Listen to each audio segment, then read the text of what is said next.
بسم اللہ الرحمن الرحیم۔ جنگ جمل کے بعد اسلامی خلافت کی نزاع دو شخصوں میں محصور ہو گئی تھی، امام علی ابن ابی طالب اور معاویہ بن ابی سفیان۔ ان کے درمیان تیسری شخصیت عمرو بن عاص کی تھی اور اپنے سیاسی تدبر کی وجہ سے غیر معمولی اہمیت رکھتی تھی۔ جنگ صفین نے مسلمانوں میں ایک نیا فرقہ خوارج کا پیدا کر دیا تھا۔ یہ اگرچہ تمام تر سیاسی اغراض و مقاصد رکھتا تھا، لیکن مسلمانوں کے دوسرے سیاسی فرقوں کی طرح اس کے عقائد بھی دینی رنگ میں رنگے ہوئے تھے۔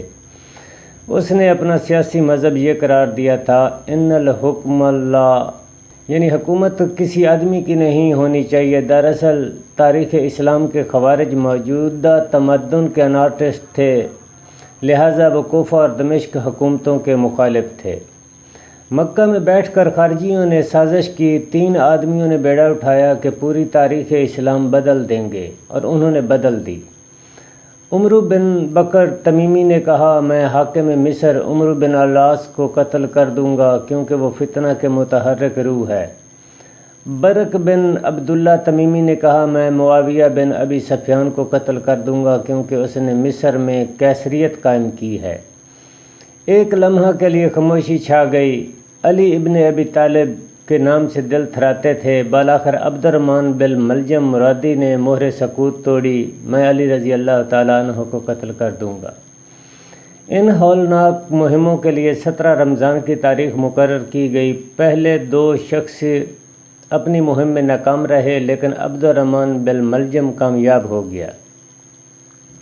اس اجمال کی تفصیل حسب ذیل ہے۔ مکہ سے چل کر عبد الرحمن کوفہ پہنچا۔ یہاں بھی خوارج کی ایک بڑی تعداد موجود تھی۔ عبد الرحمن ان کے ہاں آتا جاتا تھا۔ ایک دن قبیلہ تیم الرباب کے بعد خارجیوں سے اس کی ملاقات ہو گئی۔ انہی میں ایک خوبصورت عورت قطام بنت شجنہ بن عدی بن عامر بھی تھی۔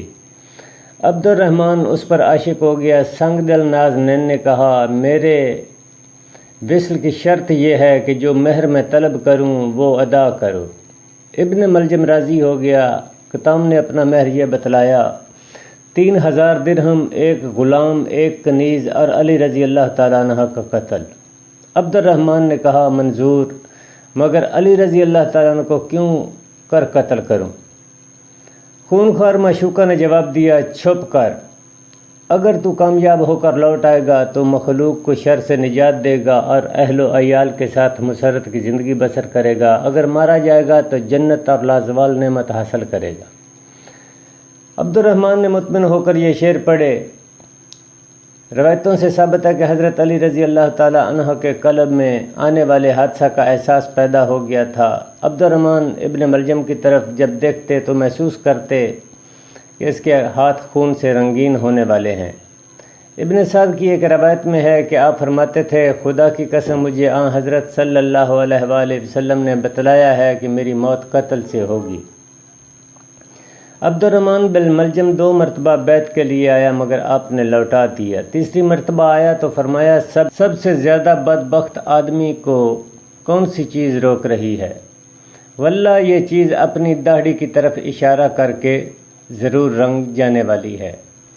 کبھی کبھی اپنے ساتھیوں سے خفا ہوتے تو فرماتے، تمہارے سب سے زیادہ بدبخت آدمی کو آنے اور میرے قتل کرنے سے کون چیز روک رہی ہے؟ خدایا میں ان سے اکتا گیا ہوں اور یہ مجھ سے اکتا گئے ہیں، مجھے ان سے راحت دے اور انہیں مجھ سے راحت دے۔ ایک دن خطبے میں فرمایا، قسم اس پروردگار کی جس نے بیج اگایا اور جان پیدا کی، یہ ضرور اس سے رنگ جانے والی ہے۔ اپنی داڑھی اور سر کی طرف اشارہ کیا، بدبخت کیوں انتظار کر رہا ہے؟ لوگوں نے عرض کیا، امیر المومنین ہمیں اس کا نام بتاؤ، ہم ابھی اس کا فیصلہ کر ڈالیں گے۔ فرمایا، تم ایسے شخص کو قتل کرو گے جس نے ابھی مجھے قتل نہیں کیا؟ عرض کی گئی، تو ہم پر کسی کو خلیفہ بنا دیجئے۔ فرمایا، نہیں، میں تمہیں اسی حال میں چھوڑ جاؤں گا جس حال میں تمہیں رسول اللہ صلی اللہ علیہ وآلہ وسلم چھوڑ گئے تھے۔ لوگوں نے عرض کیا، اس صورت میں آپ خدا کو کیا جواب دیں گے؟ فرمایا، کہوں گا، خدایا میں ان میں تجھے چھوڑ آیا ہوں، تو چاہے تو ان کی اصلاح کر لے اور چاہے انہیں بگاڑ دے۔ حادثے سے پہلے آپ کی کنیز ام جعفر کی روایت ہے کہ واقعہ قتل سے چند دن پہلے میں آپ کے ہاتھ دھلا رہی تھی کہ آپ نے سر اٹھایا، پھر داڑھی ہاتھ میں لی اور فرمایا حیف تجھ پر، تو خون سے رنگی جائے گی۔ آپ کے بعض اصحاب کو بھی اس سازش کا پتہ چل گیا تھا، چنانچہ خود بنی مراد میں سے ایک شخص نے حاضر ہو کر عرض کیا، امیر المومنین ہوشیار رہیے، یہاں کچھ لوگ آپ کے قتل کا ارادہ کر رہے ہیں۔ یہ بھی معلوم ہو گیا تھا کہ کس قبیلہ میں سازش ہو رہی ہے۔ چنانچہ ایک دن آپ نماز پڑھ رہے تھے، ایک شخص نے آ کر عرض کی، ہوشیار رہیے کیونکہ قبیلہ مراد کے کچھ لوگ آپ کے قتل کی فکر میں ہیں۔ یہ بھی واضح کیا گیا تھا کہ کون شخص ارادہ کر رہا ہے۔ اشعث نے ایک دن ابن ملجم کو تلوار لگاتے دیکھا اور اسے دریافت کیا اور کہا، مجھے اپنی تلوار دکھاؤ۔ اس نے وہ تلوار دکھائی تو وہ بالکل نئی تھی۔ انہوں نے کہا، تلوار لگانے کی کیا وجہ ہے، حالانکہ یہ زمانہ تو جنگ کا نہیں۔ عبد الرحمن نے کہا، میں گاؤں کے اونٹ ذبح کرنا چاہتا ہوں۔ اشعث سمجھ گئے اور اپنے خچر پر سوار ہو کر حضرت علی رضی اللہ تعالیٰ عنہ کے سامنے حاضر ہوئے اور کہا، آپ ابن ملجم کی جرأت و شجاعت سے واقف ہیں۔ آپ نے جواب دیا، لیکن اس نے مجھے ابھی تک قتل نہیں کیا۔ ابن ملجم کا ارادہ اس قدر مشہور ہو گیا تھا کہ خود آپ بھی اسے دیکھ کر عمرو بن مہدی کرب کا یہ شعر پڑھا کرتے تھے۔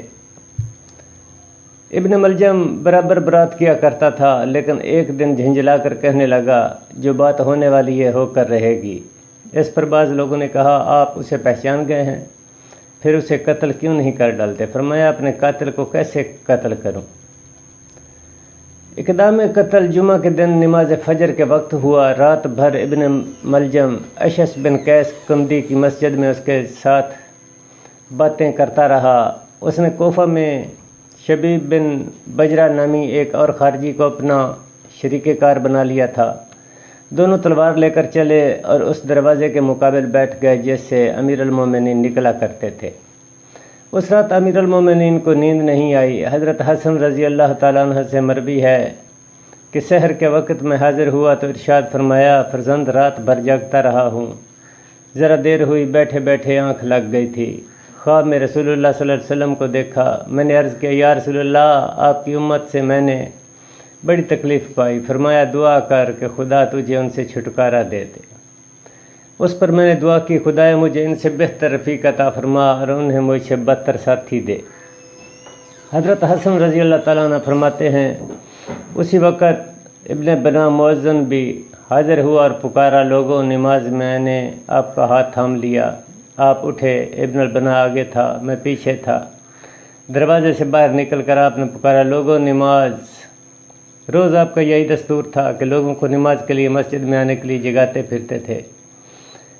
ایک روایت میں ہے کہ مؤذن کے پکارنے پر اٹھے نہیں، لیٹے رہے۔ مؤذن دوبارہ آیا مگر آپ سے پھر بھی اٹھا نہ گیا۔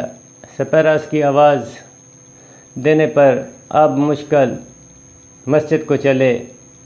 موت کے لیے کمر کس لے، کیونکہ موت تو اسے ضرور ملاقات کرنے والی ہے۔ موت سے نہ ڈر اگر وہ تیرے ہاں نازل ہو جائے۔ آپ یوں ہی آگے بڑھے، دو تلواریں چمکتی نظر آئیں اور ایک آواز بلند ہوئی، حکومت خدا کی ہے نہ کہ علی تیری۔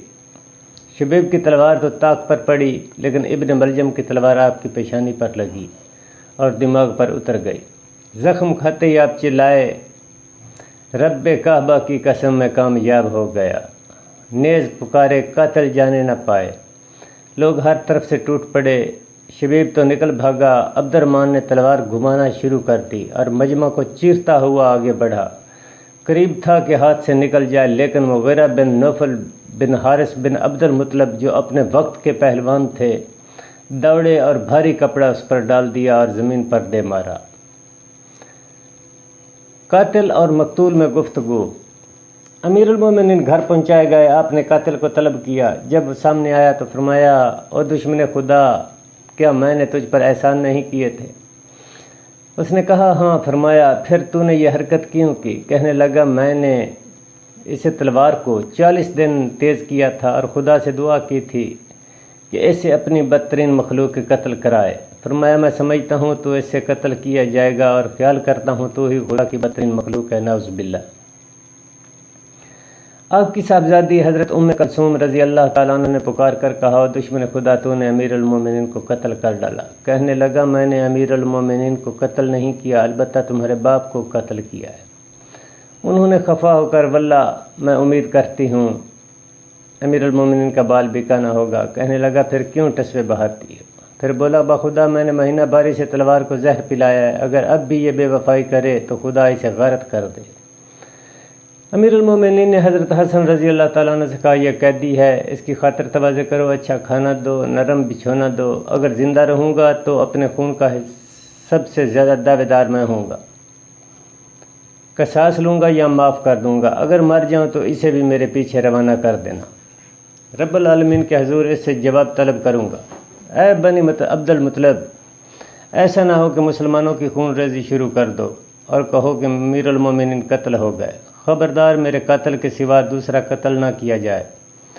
اے حسن، اگر میں اس کی ضرب سے مر جاؤں تو ایسی ہی ضرب سے اسے بھی مارنا، اس کے ناک کان کاٹ کر لاش خراب نہ کرنا، کیونکہ میں نے نبی صلی اللہ علیہ وآلہ وسلم کو فرماتے سنا ہے کہ خبردار ناک کان نہ کاٹو، اگرچہ وہ کتا ہی کیوں نہ ہو۔ ایک روایت میں ہے کہ فرمایا، اگر تم قصاص لینے ہی پر اصرار کرو تو چاہیے کہ اسے اسی ضرب سے مارو جس طرح اس نے مجھے مارا، لیکن اگر معاف کر دو تو یہ تقوی سے زیادہ قریب ہے۔ دیکھو زیادتی نہ کرنا، کیونکہ خدا زیادتی کرنے والوں کو پسند نہیں کرتا۔ پھر آپ بے ہوش ہو گئے۔ جب ہوش میں آئے تو جندم بن عبداللہ نے حاضر ہو کر کہا، خدا نخواستہ اگر ہم نے آپ کو کھو دیا تو کیا حسن رضی اللہ عنہ کے ہاتھ پر بیعت کریں؟ آپ نے جواب دیا، میں تمہیں نہ اس کا حکم دیتا ہوں نہ اس سے منع کرتا ہوں، اپنی مصلحت تم بہتر سمجھتے ہو۔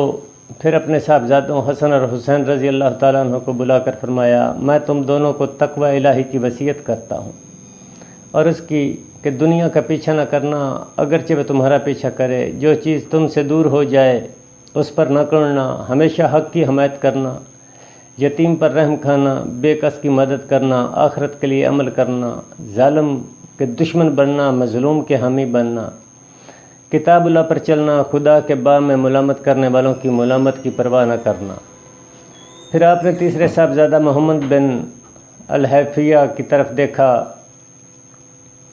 جو نصیحت میں نے تیرے بھائیوں کو کی تو نے حفظ کر لی؟ انہوں نے عرض کی، جی ہاں۔ فرمایا، میں تجھے بھی یہی وصیت کرتا ہوں، نیز وصیت کرتا ہوں کہ اپنے دونوں بھائیوں کی عظیم حق کا خیال رکھنا، ان کی اطاعت کرنا، بغیر ان کے رائے کے کوئی کام نہ کرنا۔ پھر امام حسن و حسین رضی اللہ تعالیٰ عنہ سے فرمایا، میں تمہیں اس کے بارے میں وصیت کرتا ہوں کیونکہ یہ تمہارا بھائی ہے، تمہارے باپ کا بیٹا ہے اور تم جانتے ہو کہ تمہارا باپ اس سے محبت کرتا ہے۔ پھر امام حسن رضی اللہ تعالیٰ عنہ سے فرمایا، فرزند میں تمہیں وصیت کرتا ہوں خوف خدا کی، اپنے اوقات میں نماز قائم کرنے کی، میعاد پر زکوٰۃ ادا کرنے کی، ٹھیک وضو کرنے کی، کیونکہ نماز بغیر طہارت ممکن نہیں اور مانع زکوٰۃ کی نماز قبول نہیں۔ نیز وصیت کرتا ہوں خطائیں معاف کرنے کی، دین میں عقل و دانش کی، ہر معاملے میں تحقیق کی، قرآن سے مزادلت کی، پڑوسی سے حسن سلوک کی، امر بالمعروف نہی عن المنکر کی، خواہش سے اجتناب کی۔ پھر اپنی تمام اولاد کو مخاطب کر کے کہا، خدا سے ڈرتے رہو، اس کی اطاعت کرو جو تمہارے ہاتھ میں نہیں ہے، اس کا غم نہ کرو، اس کی عبادت پر کمر بستہ رہو، چست و چالاک بنو، سست نہ بنو، ذلت قبول نہ کرو۔ خدایا ہم سب کو ہدایت پر جمع کر دے، ہمیں اور انہیں دنیا سے بھی رغبت کر دے، ہمارے اور ان کے لیے آخرت اول سے بہتر کر دے۔ وفات کے وقت یہ وصیت لکھوائی، یہ علی ابن ابی طالب رضی اللہ عنہ کی وصیت ہے۔ وہ گواہی دیتا ہے کہ اللہ وحدہ لا شریک کے سوا کوئی معبود نہیں، اور یہ کہ محمد صلی اللہ علیہ وسلم اس کے بندے اور رسول ہیں۔ میری نماز، میری عبادت، میرا جینا، میرا مرنا، سب کچھ اللہ رب العالمین کے لیے ہے، اس کا کوئی شریک نہیں، اسی کا مجھے حکم دیا گیا ہے اور میں سب سے پہلا فرما بردار ہوں۔ پھر اے حسن رضی اللہ تعالیٰ عنہ، میں تجھے اور اپنی تمام اولاد کو وصیت کرتا ہوں کہ خدا کا خوف کرنا اور جب مرنا تو اسلام ہی پر مرنا، سب مل کر اللہ کی رسی کو مضبوطی سے پکڑ لو اور آپس میں پھوٹ نہ ڈالو، کیونکہ میں نے ابو القاسم رسول اللہ صلی اللہ علیہ وآلہ وسلم کو فرماتے سنا ہے کہ آپس کا ملاپ قائم رکھنا روزے نماز سے بھی افضل ہیں۔ اپنے رشتہ داروں کا خیال رکھو، ان سے بھلائی کرو، خدا تم پر حساب آسان کر دے گا۔ اور ہاں یتیموں کا خیال رکھو، ان کے منہ میں خاک مت ڈالو، وہ تمہاری موجودگی میں ضائع نہ ہونے پائیں۔ اور دیکھو تمہارے پڑوسی، اپنے پڑوسیوں کا خیال رکھو، کیونکہ یہ تمہارے نبی کی وصیت ہے۔ رسول اللہ صلی اللہ علیہ وآلہ وسلم برابر پڑوسیوں کے حق میں وصیت کرتے رہے، یہاں تک کہ ہم سمجھے شاید انہیں ورثہ میں شریک کر دیں گے۔ اور دیکھو قرآن ایسا نہ ہو قرآن پر عمل کرنے سے کوئی تم پر بازی لے جائے، اور نماز کیونکہ وہ تمہارے دین کا ستون ہے اور تمہارے رب کا گھر ہے، اپنے رب کے گھر سے غافل نہ ہونا، اور جہاد فی سبیل اللہ، اللہ کی راہ میں اپنی جان و مال سے جہاد کرتے رہو۔ زکوٰۃ پروردگار کا غصہ ٹھنڈا کر دیتی ہے۔ اور ہاں تمہارے نبی کے ذمے یعنی وہ غیر مسلم جو تمہارے ساتھ زندگی بسر کرتے ہیں، ایسا نہ ہو ان پر تمہارے سامنے ظلم کیا جائے۔ اور تمہارے نبی کے صحابی یاد رکھو، رسول اللہ صلی اللہ علیہ وسلم نے اپنے صحابیوں کے حق میں وصیت کی ہے، اور فقراء و مساکین انہیں اپنی روزی میں شریک کرو۔ اور تمہارے غلاموں کا خیال رکھنا، خدا کے باب میں اگر کسی کی بھی پرواہ نہ کرو گے تو خدا تمہارے دشمنوں سے تمہیں محفوظ کر دے گا۔ خدا کے تمام بندوں پر شفقت کرو، میٹھی بات کرو، ایسا ہی خدا نے حکم دیا ہے۔ امر بالمعروف اور نہی عن المنکر نہ چھوڑنا، ورنہ تمہارے شرار تم پر مسلط کر دیے جائیں گے، پھر تم دعائیں کرو گے مگر قبول نہ ہوگی۔ باہم ملے جلے رہو، بے تکلف اور سادگی پسند رہو۔ خبردار، ایک دوسرے سے نہ کٹنا اور نہ آپس میں پھوٹ ڈالنا۔